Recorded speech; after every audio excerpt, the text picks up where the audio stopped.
Fala, meus queridos, tudo bem com vocês? Aqui quem tá falando é a professora Camila Dantas, sou artista plástica e arte educadora, formada em artes visuais pela Universidade de Brasília, pós-graduada em arte e educação, certificada em história da arte e análise do desenho infantil e, certamente, amante da história da arte, amante das artes de forma geral. Trago aqui hoje para vocês um vídeo muito bacana, vou falar um pouquinho sobre a história da arte do ponto de vista da arte indígena brasileira, né?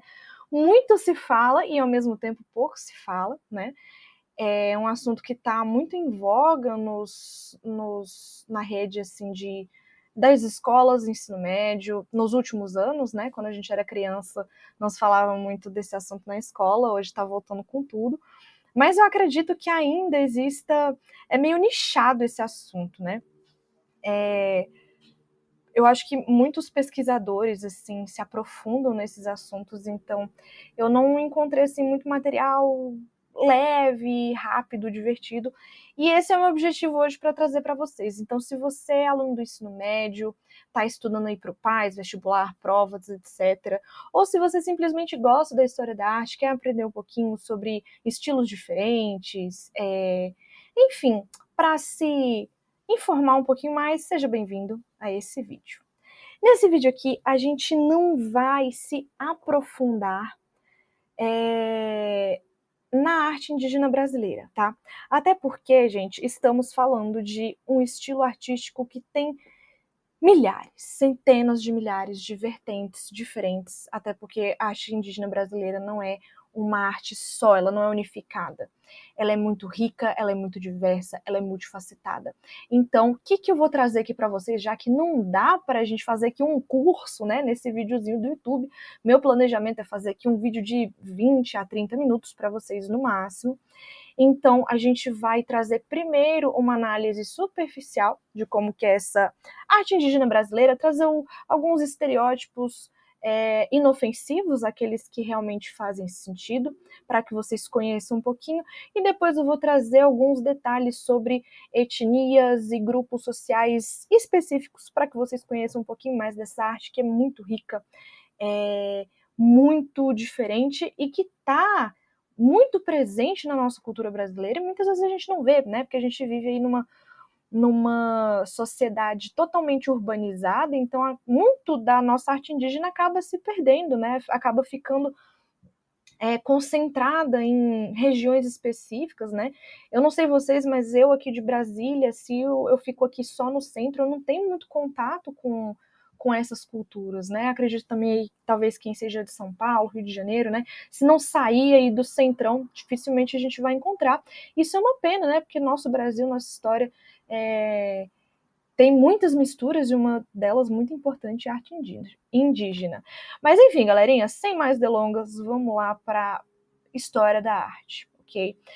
Para quem não sabe, esses slides eles são feitos em primeira mão pensando nos meus alunos do ensino médio, tá? Então tento sempre trazer aqui uma coisa resumida, simplificada, para que não fique muito material para estudar. A gente sabe que no ensino médio tem muita coisa para estudar, então não quero dificultar a vida de ninguém. Então eu sempre trago aqui um resumito do resumito. E eu escrevi o seguinte, tá? Gente, todos esses slides são produções minhas, tá? Produções minhas com base nos meus estudos e nas minhas anotações e tudo que eu venho juntando sobre os temas ao longo da minha vivência aí da história da arte. A arte indígena brasileira é uma manifestação cultural multifacetada, ou seja, ela tem muitos rostos, tem muitos lados e muitas visagens diferentes, profundamente ligada à natureza e à espiritualidade. Ela não é apenas estética, mas um pilar de identidade de cada etnia. Expressa rituais no cotidiano através de peças como a cerâmica e a pintura corporal. Essa arte transmite saberes ancestrais e simbolismos, adaptando-se e resistindo ao tempo. Muito importante a gente falar sobre a resistência ao tempo. Para quem assistiu o meu outro vídeo que eu falo sobre arte africana, nessa mesma pegada também, tá, galera? A arte africana, assim como a arte indígena, ela é muito extensa e multifacetada. E aí eu trago um resuminho, alguns estereótipos e algumas pequenas aprofundadinhas, né? E, assim, a arte indígena e a arte africana, elas têm algumas coisinhas em comum. Na verdade, existe um conceito, muita gente diz aí que é um conceito ofensivo, né? Dizer que existem sociedades tribais, né? Acho que depende de como a gente encara a palavra tribal. Quando a gente encara o tribal como uma sociedade reclusa e altamente conservadora dos seus valores, tá? Se a gente pensa numa sociedade tribal dessa forma, é justo a gente ter esse pensamento. E essas sociedades, gente, são sociedades antiquíssimas, as tribais, né? Pelo mundo inteiro, são sociedades muito, muito, muito antigas, que se preservaram e se conservaram com o tempo. Então, tipo assim, o mundo aconteceu, o mundo andou, mas essas pequenas comunidades, elas mantiveram algumas tradições. Isso é muito incrível, muito rico, então não tem por que a gente menosprezar sociedades tribais, tá? Vamos pensar nisso também, super importante. E existem algumas coisas em comum entre essas sociedades tribais. Primeiro que elas são muito antigas, né? A gente tem uma série na África, ilhas espalhadas pelo globo, ilhas da Polinésia, ilhas do Pacífico. Temos os Maori ali na região da Nova Zelândia, para quem já assistiu aquele filme Moana, sabe do que eu tô falando. E temos também os indígenas norte-americanos, né, os ameríndios.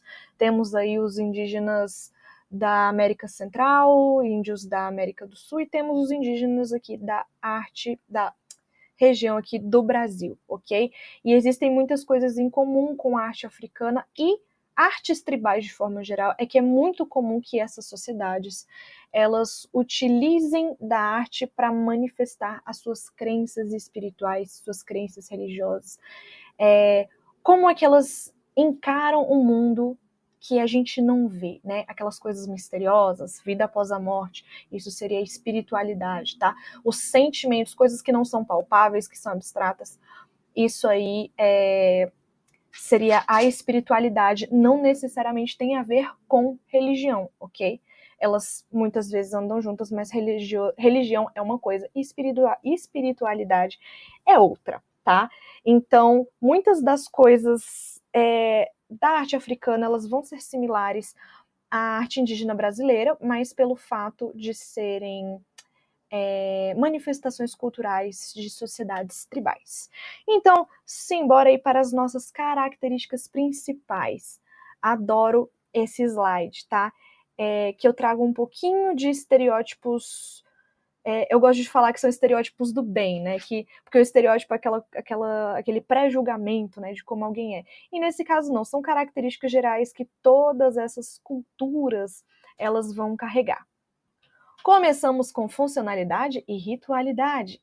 As peças não são criadas apenas por sua beleza. E isso é muito importante a gente saber diferenciar a arte produzida por nós aqui, ocidente, meio urbano, e a arte produzida nessas sociedades tribais, tá? Em específico as indígenas brasileiras, que é o que a gente está falando sobre.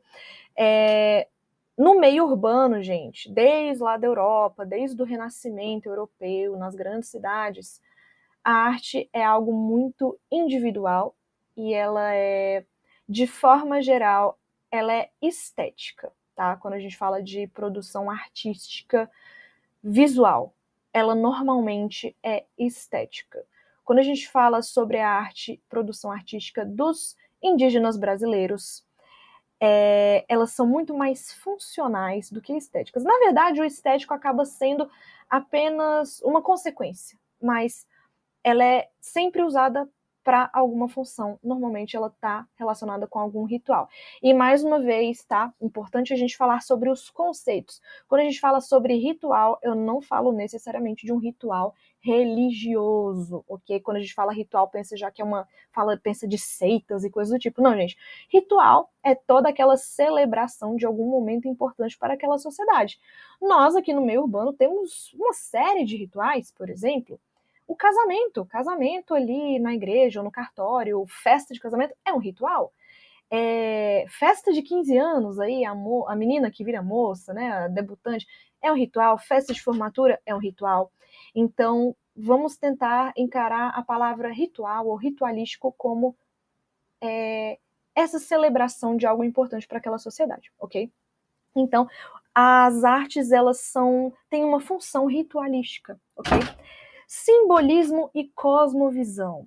As formas, cores e padrões utilizados têm significados profundos. Muitas vezes a gente olha essa quantidade de coisas geométricas, inclusive nesses slides, gente, olha que bonitinho. Eu coloquei aqui, procurei vários grafismos indígenas brasileiros para poder decorar o nosso slide. E isso aqui é um exemplo, tá? As formas, gente, tudo que eles fazem não é por acaso, não é porque eles acham bonitinho, tem uma função, tem um símbolo ligado a algo espiritual, transcendental, coloquei aqui, ligado aos mitos de criação, a fauna, espiritualidade de cada povo. Então é muito mais profundo. Às vezes a gente vê só um triângulo, mas para aquela tribo, para aquela sociedade, tem todo um significado, ok? Transmissão de conhecimento, outra coisa muito importante e muito interessante, galera, que muito no nosso meio urbano se perde se não for registrado, né? A gente tem aí grandes descobertas através de escrita, né? Livros que ficaram, bibliotecas e museus, etc. Agora, nessas comunidades indígenas brasileiras, existem tradições milenares que nunca foram escritas sequer uma vez, tá? Eu tenho aí tribos mais recentes, mas eu tenho muitas tribos, assim, antiquíssimas, tipo de 5.000 anos, sabe? Desde que o mundo é mundo, existem certas tradições, né? Eu vou falar aí mais pra frente, tem uma tribo na Amazônia, que eles têm uma tradição de colocar a mão numa luva de fibras com formigas, vocês já devem ter ouvido falar, se não, depois eu vou falar sobre isso mais tarde. Essa tribo Sateré-Maué, gente, os descendentes deles têm, tipo, 10.000 anos atrás, e essa tradição é, tipo, muito, muito, muito antiga. E eles nunca escreveram isso, e até hoje eles têm essas tradições. Então, graças a essa fortíssima tradição de passar de pai para filho e passar para as futuras gerações. Arte efêmera. Primeiramente, esse termo, gente, o que é efêmero? Efemeridade é aquilo que acaba, tá? E não acaba um dia, daqui a 1.000 anos. Não, que dura pouco. Por exemplo, uma maquiagem que você faz, né? Você aí, adolescente, jovem que está assistindo esse vídeo, no sábado você vai para uma festa e você coloca lá aquele delineador, aquela base da Virgínia, tá toda gata, maravilhosa, e quando você chega em casa você faz o quê? Infelizmente você tem que lavar, você tem que desmanchar aquela obra de arte, né? E aí no domingo de manhã você já tá com aquela carinha amassada, cheia de olheira, e marcas de acne. Então, aquela obra que você fez ali no seu rosto, ela é efêmera, porque você fez, ela cumpriu ali o seu papel e ela se acabou, tá? A arte indígena, ela tem muito esse pensamento da efemeridade, e até muito profundo se a gente parar para pensar, porque as coisas boas duram pouco, e não é porque elas vão se acabar que elas não têm valor, né? E assim, não só as pinturas corporais, que a gente pode citar como suas obras efêmeras, mas também as cerâmicas que eles fazem, as cestas, eles utilizam muitos materiais naturais, são materiais que com o tempo vão se decompor. Talvez eles não durem 2 semanas, talvez eles durem alguns anos, mas eventualmente vai se decompor, vai acabar, vai rasgar. Ao contrário, por exemplo, sei lá, de coisas que a gente tem de plástico, de metal, que duram aí muitos anos, né? O plástico que demora pra caramba para se decompor. Não é o caso, né? Então a efemeridade é algo muito presente nessa cultura, né? Nessa produção artística. Eu tive um grupo de alunos recentemente que fez um trabalho sobre esse tema, né? Que era a pintura corporal indígena. E eu pedi para que todos os grupos trouxessem uma obra de arte para que eu colocasse depois para enfeitar a sala de arte até o final do ano. E esse grupo se pintou o próprio corpo, né? Assim, teve todo um contexto de pesquisa que eles fizeram, só que eu não ia poder colocar a obra de arte deles na minha sala de aula. E eu refleti, eu falei, caramba, né, que profundo isso, porque é a melhor forma que eles têm de demonstrar essa efemeridade da arte indígena brasileira. Foi belíssimo, não vou poder guardar, né? Tirei uma foto, claro, mas a arte vai embora assim que eles tomarem banho. Divisão por gênero, galera. Ao contrário da nossa sociedade hoje, 2025, urbana, em que homem faz tudo, mulher faz de tudo também, não tem essa coisa de divisão por gênero, nas sociedades indígenas é muito comum que cada sexo tenha o seu fazer, né? Sei lá, pintura corporal na tribo dos Kayapó, as mulheres vão fazer a pintura corporal e os homens vão fazer arte plumária. A maioria é assim, inclusive, né? Mas tem algumas que trocam, tem os homens que fazem a pintura corporal. Normalmente, de forma geral, lembrando que a gente está falando sobre as características principais, os homens são responsáveis por produções artísticas que estão diretamente ligadas a rituais, ok? Então, seja arte plumária, uma pintura direcionada para aquele ritual específico, a construção de uma luva de palha que vai no ritual do menino que vai se tornar homem, coisas desse tipo. E as mulheres costumam fazer ali mais as pinturas, as cerâmicas, os cestos, as tapeçarias, enfim. Integração com a natureza. Pessoal, eu sempre falo para os meus alunos, e eu gosto de trazer isso aqui para vocês, a informação que é a seguinte. Para você entender uma sociedade, basta você olhar para a arte que ela produz. E a arte que uma sociedade produz é diretamente reflexo do que essa sociedade vive. Então, uma sociedade que vive diretamente ligada, ali vive no meio da natureza de forma totalmente integrada, obviamente que a arte dessa sociedade vai ter a ver com a natureza, vai estar ligada com a natureza de alguma forma. Seja o material artístico, seja o conceito por trás dessa obra, as cores, o significado sempre vai estar ligado com a natureza, tá? Até porque faz parte diariamente da vida desses povos. E produção coletiva, ao contrário de nós urbanos, individualistas, não é verdade? Seres levemente egoístas, seja para o lado bom, seja para o lado mal.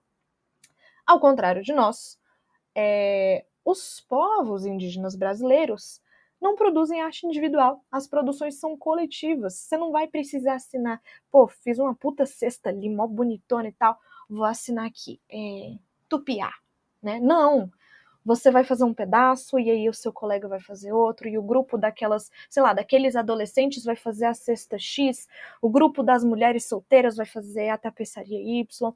Então é tudo feito em grupo, é tudo construído coletivamente. Vamos aqui para alguns povos específicos brasileiros e suas características. Eu trouxe aqui 5 exemplos de povos brasileiros, são os mais famosos, né? Que imagino que a maioria de vocês já tenha pelo menos ouvido falar. Temos o povo Marajoara, que a gente encontra aí na ilha de Marajó. E esse povo é muito importante, principalmente pelas cerâmicas que eles produzem. Inclusive, tem uma peça produzida por esse povo que cai no Paz do primeiro ano, esse ano de 2025. Pelas suas, não só a sua cerâmica de forma geral, mas suas urnas mortuárias. Já vou mostrar uma fotinho aqui para vocês. Temos o povo Waiapi. Gente, vocês me perdoem, eu já li sobre e eu já pesquisei para saber como se pronuncia, mas como são muitos nomes, se eu pronunciar algo errado, vocês me corrijam depois, tá? Povo Waiapi, no Amapá. Esse povo é conhecido pelo Kusiwá, sua arte gráfica, conhecida como Patrimônio Imaterial da Humanidade pela Unesco. Já vou mostrar foto, tem foto de tudo aqui nesse slide para vocês, tá? Tem os Cadiwell. Gente, esse para mim, os Cadiwell, eles têm o grafismo mais diferente, mais bonito, assim, que eu acho. Me lembra muito, totalmente nada a ver, tá, gente? Mas o grafismo que eles fazem me lembra muito uma maquiagem do The Sims 2. Era um delineador com uns negocinhos assim, tipo uns arabescos. Enfim, vocês vão ver. Quem jogou The Sims 2, vocês vão lembrar do que eu tô falando, tá?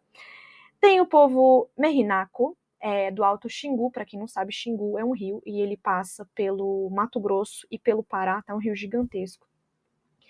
E à beira desse rio eu tenho vários povos indígenas, inclusive o povo Merinaco, que está aqui citado. O artesanato em madeira é muito importante, eles esculpem máscaras rituais, lembrando que as máscaras rituais não são exclusividade da África, ok? Muita gente acha que só os africanos produzem máscaras rituais, mas não, tá? Existem muitos povos, inclusive os povos aqui do nosso Brasil, tá bom? Máscaras rituais, bancos com formas de animais e remos ricamente entalhados. Acho belíssimo, inclusive, esse trabalho com madeira. Adoro qualquer coisa esculpida em madeira, acho belíssimo. Povo Assurini do Xingu, mais um povo aqui citado ao largo do rio Xingu. Os Assurini são famosos pela cerâmica e pelos grafismos, e já vou mostrar fotos também. Vamos aqui as fotos para vocês darem uma olhadinha. Aqui, gente, o povo Cadiwel, que eu mostrei aqui para vocês. Gente, posso estar ficando louca, tá? Mas me lembra muito aquele delineador do The Sims, é sério. Mas, assim, acho lindo. Eles são tipo uns arabescos e eles são muito detalhados. Essa foto é das antigas já, é de um fotógrafo que fez um ensaio em algumas tribos brasileiras para mostrar os grafismos. Eu tenho aqui 2 exemplos das cerâmicas marajoaras. Como vocês podem observar, aqui a foto de baixo é numa feira, né, numa situação aí mais comercial, e a de cima é uma urna mortuária, urna funerária. Para quem não sabe, uma urna funerária é um recipiente em que eu vou colocar restos mortais, tá? Aqui vão cinzas de um ente querido, vão restos de ossos, às vezes junta mais de uma pessoa dentro dessa urna. E essa peça aqui em especial, ela cai no paz, porque é muito interessante. Se vocês observarem, quando a gente bate o olho, ela é totalmente geométrica e abstrata. Mas se a gente olha assim, com mais cuidado, a gente vê uma forma. Até hoje eu não sei se isso aqui é uma caveira, tá? Ou se isso aqui é uma espécie de um rostinho de macaco, não sei o que é. Me lembra muito o Mickey Mouse. Por algum motivo, acho que é o narizinho com essa forma aqui, desse negocinho aqui na testa. Mas enfim. E é muito interessante porque quando a gente bate o olho é tudo geométrico, mas se vocês pegarem fotos no Google, vocês vão ver que misturado com essas formas geométricas, você tem formas de pessoas, formas de animais, e quando você olha de longe você não vê nada, você só vê um monte de rabisco. Mas não só eu tenho formas figurativas de humanos e animais, como cada uma dessas linhas traz um significado, ok, pessoal? É muito importante que vocês compreendam isso sobre o grafismo indígena brasileiro. Bom, acredito que o grafismo tribal, no mundo todo de forma geral, ele traga seus próprios significados. Mas da mesma forma que aqui a gente tem o nosso alfabeto, e com o alfabeto a gente cria palavras e a gente escreve palavras, a gente tem placas de sinalização que você vê, sei lá, uma placa amarela com uma caveirinha e um raio. Você sabe que ali tem perigo de ser eletrocutado, né? Essas tribos, elas têm formas e elas têm grafias e desenhos e artes que simbolizam para eles coisas que para a gente não significa nada. A gente olha, isso é um triângulo, isso é um losango.